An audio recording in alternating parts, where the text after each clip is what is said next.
Well, good morning, guys. Oh, we've got children coughing already. I'm already getting low stream quality. This is going to be a fantastic day, I can tell. So, hopefully, everybody here is feeling good. Nobody's got the COVID-19 virus or knows anybody who does. My goodness, I don't know. It's like the world has lost its bonker mind. I don't know. It's bizarre to me. A little bit strange and a little crazy, but also heartening because I'll tell you, I've never seen the kind of rallying that we have seen in our community. I mean, our community is really good here in the Brainerd Lakes area, but I'm seeing like our global community do some pretty incredible things the past like 3 days. So it's kind of heartening in some ways and maybe a sign of better things to come. I don't know. We'll see. We'll end up seeing how this all plays out. But in the meantime, my house is always crazy anyway, but now we've added a next level crazy because now we have obviously all the children home.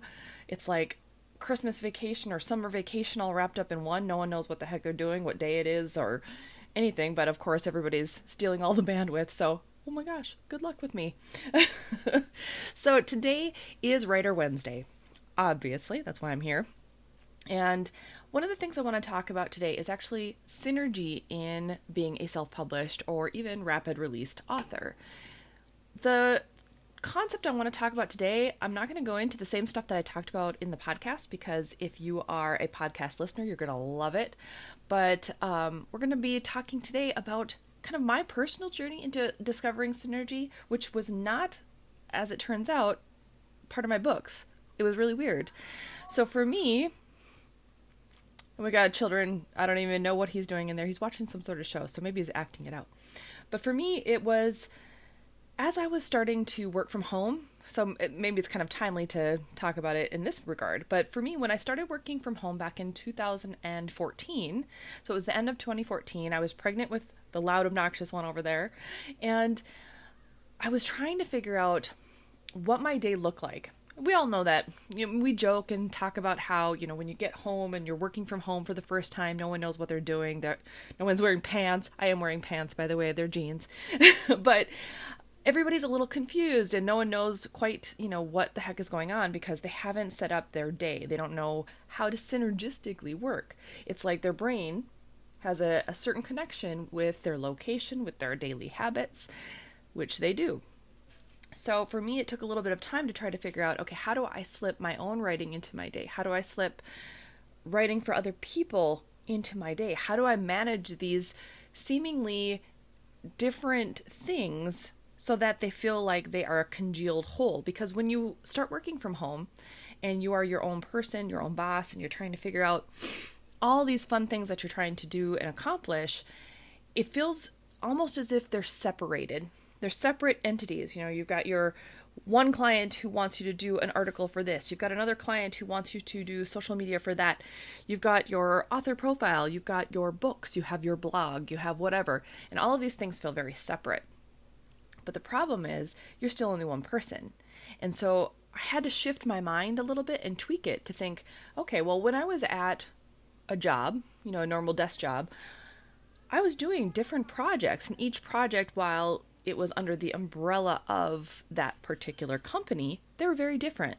And so one day I might be working on one project, one day I might be working on another, or we'd be overall working on a project that was continuing for a long span of time. And so then I had to think about, okay, well, let's not reinvent the wheel here.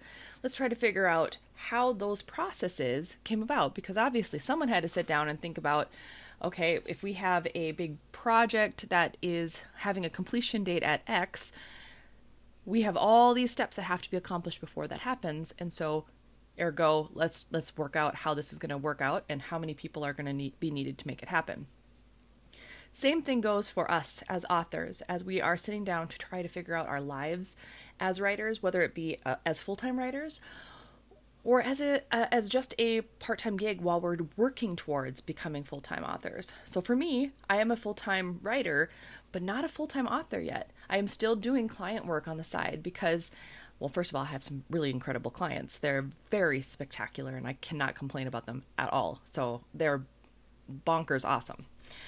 But at the same time, there are aspects where I would love to be able to offload them to other people, or to be able to outsource those jobs to other people who I know would like them more, because some of them I've been doing for a while. And for me, I want to be able to focus more on growing my own business instead of having to, I kind of feel like I'm being pulled back just a little bit. But there's going to be that shift. Eventually, something's going to give, and I know that. And so I have to keep in mind the synergy of everything that's happening. So what I end up doing is, and I think we've talked about this briefly in the past, I'll start batching sections of my day, or I'll start batching specific types of tasks to be able to make sure that the synergy is happening. Because look, here's the thing. Nothing in our book world exists by itself. So you can't just write a book and then just edit a book and then just market a book and then just, you know what I mean? If you're trying to increase your speed and you're trying to get to the point where you are a rapid released author, or someone who is making a living as an author, you do need to speed up some of the processes a little bit. And that will take time. It's not going to happen overnight. It's going to be something that you have to work towards. But understanding that synergy has to be in place first is really your stepping stone to being able to make it happen. You have to know it exists first, first before you can do anything else. And I get it. When I was first writing Pendamis, I was of the same mindset. It's that whole, I have to make sure it's perfect first before I can let the world know it exists. Because what if I send it out there and it's not good? Or what if I send it out there and it's not ready? But here's the thing. There is no one buying your book or understanding your book exists if you don't start letting them know prior to it being launched. And it doesn't matter if you've picked a date yet. It doesn't matter if it takes you a while to get everything, especially the first time around, organized.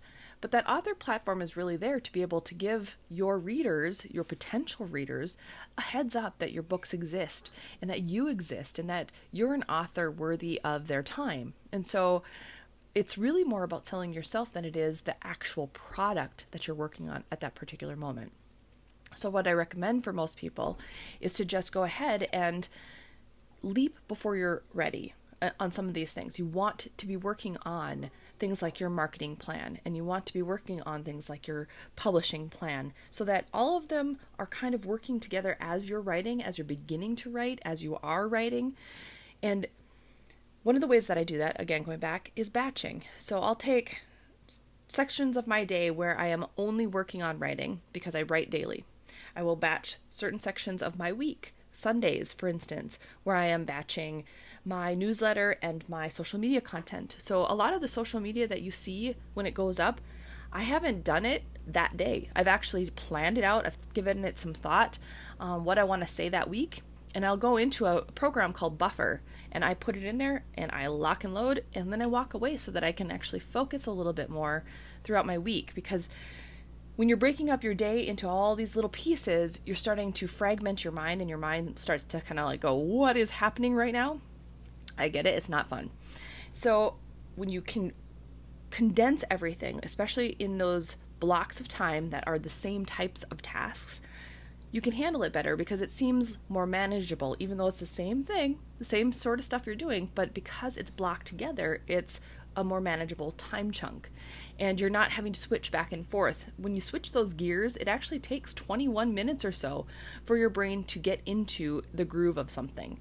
So if you are working on your blog post and then you switch gears to go work on your newsletter, and then you swap gears to go talk to a kid or a husband or spouse or someone else or whatever, and you come back, it's going to take you another 20 minutes or so to get back into the routine of whatever it was you were doing, which is also why sitting down to write is the hardest. I don't know if you've ever noticed this, but your first 20 some odd minutes, your brain is just getting back in gear as to what in the heck was going on in this particular world and this scene or whatever it is you're doing. And typically, if you can get past that 20-minute time span, you're golden. Now, all of a sudden, you have this clarity. They call it your genius zone. You have entered your genius zone, and you're able to work on it a lot better. So keep that in mind as you're doing any kind of project. It takes about 20 minutes to get into the groove of it. And as soon as you break that concentration, it will reset and you have to come back into it and start all over again. So, food for thought. But synergistically, my biggest thing for you is this. Sit down and think about, as an author, what your goals and plans are, and think about the types of things you're going to need to be doing, even as a first-time author, to get the word out about your book. And all of those things we've talked about in different podcasts. I want you to take a look at like the project management podcast, where we talk about the different aspects that you're going to want to be thinking about as an author and as a self-published author or as a rapid releasing self-published author. All of those things will help you to be able to think about what it is you have to synergize together. But the biggest ones really are the planning, the writing, the post-production, and marketing. So all of those things can be fitting together. Marketing can be started from the moment you start putting your pen to paper, and some of the other stuff can be kind of pieced in as well. So all of it takes just a little bit of thought. If you take in the very beginning, take a couple of days to be thinking about what your plan is, or what other aspects you want to start incorporating, all of a sudden a bunch of really cool ideas will pop up, and things that probably you didn't think about beforehand. So hopefully this was helpful this morning.